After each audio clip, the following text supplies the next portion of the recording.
back to my YouTube channel, #MovieBay. I am MovieBay, and in this video, I'm going to be recapping and reviewing episode 9 and 10, which is the season finale of season 2, The Sex Lives of College Girls.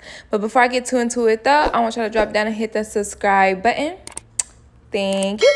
Because here on MovieBay, I do reviews, reactions, and commentary to movies and television. And if that is the type of content that you find yourself looking for, you might as well hit the subscribe button.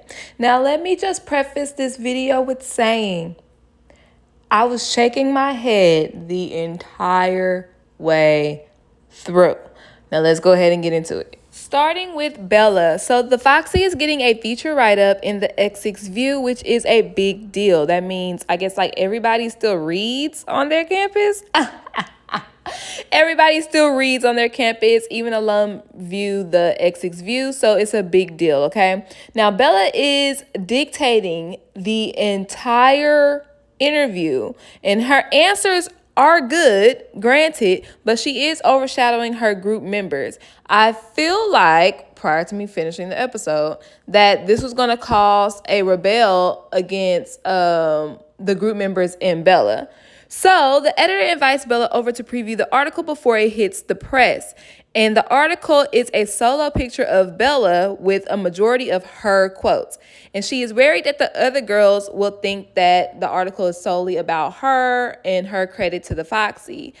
And the editor is like, well, just tell me what you want to do. I can always put this group photo. And you look at the group photo, and I ain't gonna lie, the group photo was a hot mess. It was everybody, and though they were authentically themselves, it's like a ragtag team of girls, if you ask me.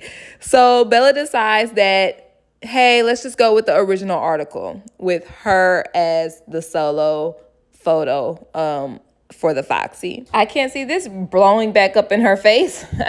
Now, y'all know that last episode, Layton received a text message from Alicia. Now, here's something that's a little confusing. They really need to fix this for next season, because I heard they got renewed for a season 3. How do we jump from winter break all the way to the end of the fucking semester? I mean, the end of the school year. I just want to know that. Anyways, so Layton doesn't know she should meet up with her ex, Alicia. And Kimberly suggests that Layton should tell Tatum before going to meet up with Alicia, instead of just not fucking going. Like, what kind of advice is this? Like, I would be like, how about you just don't reply to the fucking text message? Like, you are in a relationship, it's going well. Why the hell would you reply to your ex? The devil appears in multiple forms at the right time, okay? I'm just saying. Anyways, so Layton decides to take Kimberly's advice, and she asks Tatum, and Tatum says she doesn't mind if she contacts her ex, because she's cool with all her exes, including the yoga instructor that's right there in front of their faces. So Layton decides to go to the Women's Center to meet up with her ex, and she hangs out to help with an event, and then they eventually invite her to a fundraiser later on. Now, Layton does say that she's going to bring her new boo, and can I tell y'all, toxic? Like, first off, you get a text from your ex, you tell your new girlfriend that you're going to reply and hang out with this ex, then you tell the ex that I'm going to bring my new girlfriend. Like, it's a mess. And I'm laughing because now that I think about it, I've been in that same situation, but I was the ex, I guess you could say. But it's like that situation turned out really, really bad. Car vandalism, all types of stuff. So I just recommend highly not to do things like that in real world. TV world, maybe. Real world, no. So we get to the charity event, and Tatum is very clearly looking down on the other girls that Layton hangs with. They're weird. They're poor, but that's not really like a big issue, but they're just weird and lame. And Tatum, I 100% agree. Like, I don't like these girls that Layton calls her friends. They just fucking whack to me. The theme party was whack, and just whack. Like, just whack. But I feel like Tatum was really trying to tailor her feelings while still being like vocal. Well, meanwhile, I would have been the type of person who just like suffered in silence. So I'm saying that to say this. Layton gets upset that Tatum's being a quote-unquote bitch, and she says this, and I quote, because I thought this was a good line. The things we have in common are the things I want to change about myself. And when Layton met Tatum, I said in my review, Tatum is how Layton was when she first came to the campus, which might not be a good thing for Layton to revert back to. However, I don't like this new Layton hanging out with these ragamuffins. Like, I don't. Like, they fucking whack. Anyways, so Tatum storms off and Alicia ugly lame ass was ear hustling the whole time. And it just made me mad, y'all. Like I told y'all earlier, I was shaking my head this entire episode and things aren't going the way I want them to go. I thought Layton and Tatum was gonna make it, and obviously they just made it for what, 2 fucking episodes? All right, so let's go ahead and get to Whitney now. I don't even know this boy name, y'all. I forgot his name. But the lame boy tells Whitney that they are going to go on a date tonight. And she pressuringly says yes. Reluctantly. She's pressured to say yes, okay? So on this date, he's acting like a dick. And Whitney wants to just keep it casual. They see each other at the gym later on, and they play some love and basketball. And, of course, they have sex. After they have sex, the white boy confirms that they are in a relationship, and Whitney is big uncomfortable. Now on to the part of this episode that really made me almost regurgitate my food. Kimberly. Kanan is being awarded at an econ banquet, and Kimberly is going to be his friend date. I immediately was like, no, I don't like where this gonna go. So he ends up winning some award, and that gives us some background information on Kanan as a character. Kimberly and Kanan dance, and we continue to get to know Kanan. And like I stated, I don't like where this is going.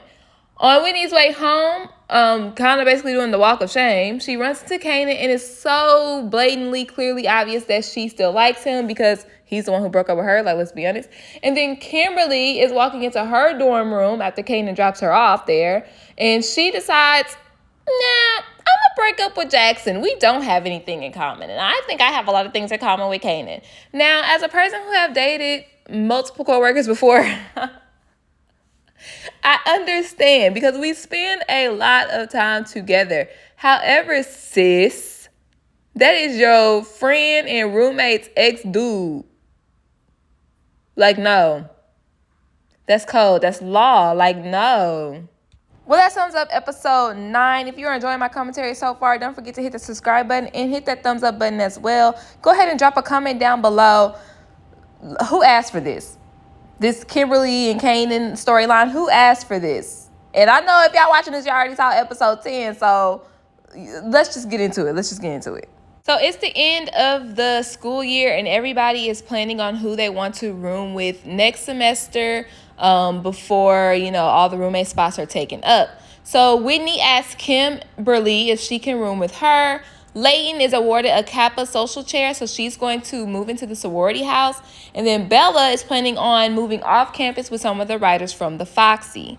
Now, later in the episode, the girls of the Foxy is pissed when the article comes out because it looks like Bella is the founder of the Foxy. And Bella acts like she had no idea what the article was going to be like, even though the girls asked, hey, the editor didn't hint to you or tell you what the article was going to be like before he printed it. And Bella lies and says no.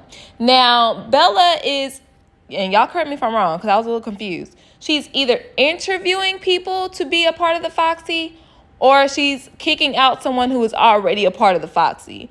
But regardless of, she tells the girl she's not funny and that she should just write commercial jingles. And she was being really kind of rude about it. Now, it's kind of like Bella's campus fame is going to her head because it's changing how she treats people. Now, that girl, in turn, blasts Bella on the internet, calling her indeed misogynistic and self-absorbed. Later on at the party at the end of the episode, because y'all always know it's a party at the end of the episode, Bella is confronted by the other girls in the Foxy, and they kick her out of the group. And that means she can't room with them next year. So Bella decides that in order to solve all of her problems, she's going to transfer schools.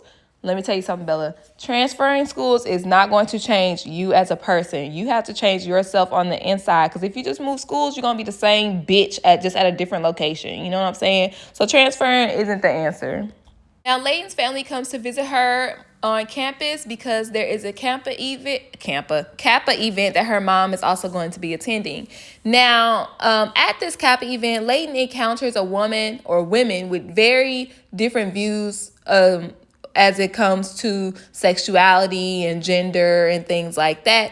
And the girl who is like the head person of Kappa, she understands Layton's concerns. However, Layton is ruining potential donors.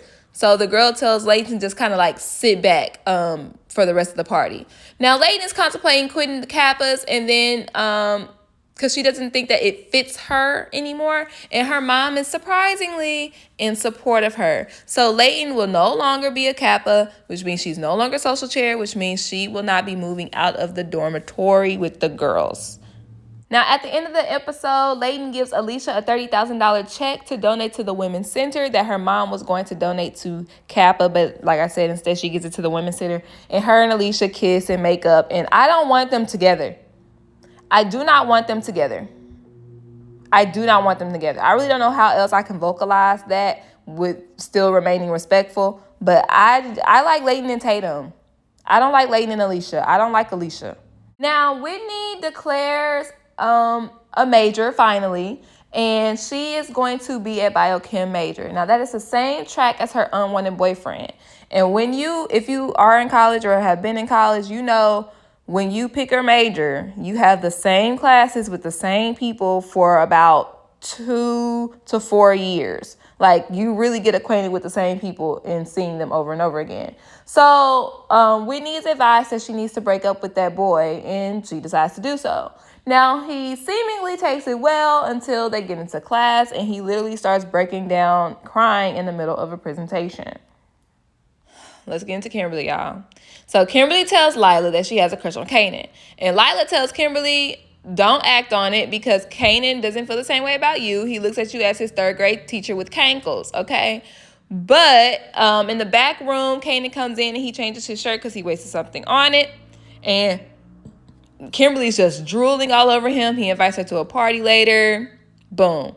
So later on in that day, or later on in that shift, Kimberly finds out that Kanan lied about inviting one of the other coworkers and before he invited her to be his date to the banquet. And this kind of solidifies Kimberly's idea that Kanan wants me. He totally wants me, okay? So Kimberly, at this party, at the Dare party, Kimberly kind of comes in, Kanan comes in and he speaks to Kimberly about the dares at the bottom of the cup or whatever. And one of her dares was to kiss a stranger, but she was like, oh, but don't worry, we know each other, so you're in the clear. And they kind of look at each other awkwardly and things, and then his friends call him away. Now, Kanan's about to leave the party, and Kimberly's like, hey, where you going? And so he's like, yeah, we about to go hit up another party. He invites her to go, and she says, nah. She looks at Whitney first and says, nah. But then she sits there, and she's like, I need to go after him. So Kimberly runs after him. All right, so he's walking or whatever. She catches up to him, calls him, and she calls him out about lying about the banquet that, you really did want me to be your date. And she kisses him, and he kisses back. And in true TV fashion, Whitney sees, because Whitney was also going to look for Kanan. When I tell y'all I was yelling at the TV, Whitney, whoop her ass, Whitney, yank that bitch, Whitney. Like, Whitney is too proper for me. I would have properly went up. I can't just sit by and watch some fuck shit happen in front of my face. I would have properly went up, yanked Kimberly round by her motherfucking hair, and mushed Kanan in the motherfucking face. Like, what the fuck is this? Somebody about to give me some answers right the fuck now. And even though violence is never the answer, you got to get that anger out somehow. Like, I just can't believe she just sat there and walked away. Like, no. Now, when I tell y'all I'm distraught and upset, and I literally almost threw up my food. Now, it could be because I ate 3 hot links and I don't really eat pork like that. But I just was disgusted because 1, where did this come from? 2, who asked for this? And 3, it was no buildup. And that's what I go back when I talk about my gripes with this show. everything is rushed. All the storylines are rushed. Now, if it was something where, like, even in like the middle of the season, maybe episode 5, where we start seeing some type of chemistry between Kanan and Kimberly, maybe, I mean, it's still code, like it's still law, like no, ma'am. But I would be, as a viewer, more like inclined, like, oh, they really do like each other though, and oh, star-crossed lovers. But it happened in 1.5 episodes, and I'm sitting here like, no. And it's like, Kimberly, like, Kimberly, stop. Like, Kimberly, shouldn't you be worried about paying for school? But you always trying to hop on some dick. Like, Kimberly, you really not that girl. And it's making me not like Kimberly, and I don't want to not like Kimberly. You know what I'm saying? But it's making me not like Kimberly. Because the fuck? So, let me go ahead to the end of the episode, y'all. The next day, Whitney probes Kimberly about what happened, but Kimberly doesn't say anything. So Whitney decides that she's not going to room with the group next year. She's going to take the social chair at Kappa and move out. Now, this show has been renewed for a season 3. I do hope that the writing gets better when it comes to fleshing out storylines, maybe even having 1-hour episodes, or even just more fleshed out seasons. If you keep it 30 minutes, keep it fleshed out. I want to hit on some more serious topics. I really dive into these characters, you know, especially this type of drama and tea that we got on episodes 9 and 10. It's the type of drama and tea and conflict I've been waiting for since season 1. And we finally got that. So maybe, with season 3, we can work our way into, you know, some more serious tone. I do think that Lila is going to move in with Kimberly, Layton, just Kimberly and Layton, because Bella's supposed to be transferring. I don't know if that's going to go through or not. But I would definitely like to see Lila as more of a forefront main cast versus supporting cast, because Lila is the funniest person on the show to me. Overall, what did y'all think about the season finale? What did y'all think about the season in general? Are you excited for season 3? I didn't plan on reviewing season 3. However, with how season 2 ended, I think I might do that. Be sure you hit the subscribe button to stay tuned for all my other reviews coming up. I'm going to be reviewing the Whitney Houston movie as well as The Circle. The Circle comes out December 28th, and y'all know how I am with my competition shows, okay? So be sure y'all hit the subscribe button to stay tuned for that. Give this video a thumbs up if you enjoyed it, and leave a comment down below, like I stated, all your thoughts. Let's talk about it. I'll see y'all next time. It's a date.